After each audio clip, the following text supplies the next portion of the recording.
Muri yeZimbabwe tiri paupdate yerufu rwaComrade Sarwaka. Nyaya zvazviri kuitika ndekuti maupdates anga ari kunetsa kubatika because vanga vari kutaura kuti zvoni havasi kuda kuti zvinhu zvacho zviitwe papublic because unozva kuti kufamily kuna vamwe vanhu kuti vanenge vasiri vanhu veyepu too much, vanenge vada kuti zvinhu zvavo private, but vazoacknowledge now kuti but chero tikada kuramba kudaro but mukomana akazofa achiita se achirwira nyika yeZimbabwe, saka hazvibatsire kuti tikwanise kuti takuita rufu rwake muchiwande kana kuti muprivate because kune vamwe vanhu kuti vaimuda nemwoyo wese vanga vari panikina hazvisi bho kuti vozongonzwa kuti mukomana akatozovigwa akaita sei. So zviri kutaurika panapa muri yeZimbabwe zvingori very simple, pari kuti zvoni nyaya dzacho dzichatanga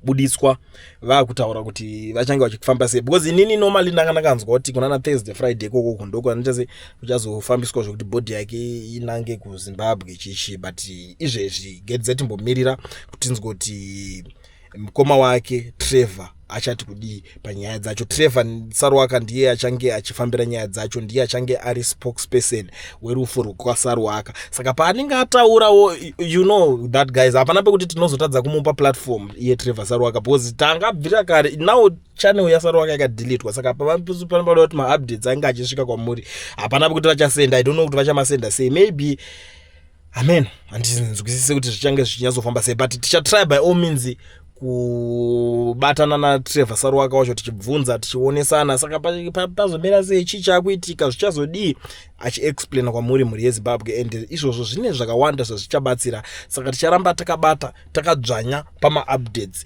ipapo tichizivisana kusvika comrade wenyu azonosvika pakuradzikwa.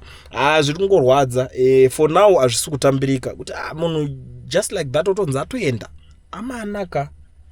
Since zvisiri kutambirika tichazoonesana, ndichazodzoka, munondiziva pamaupdates, I will never disappoint.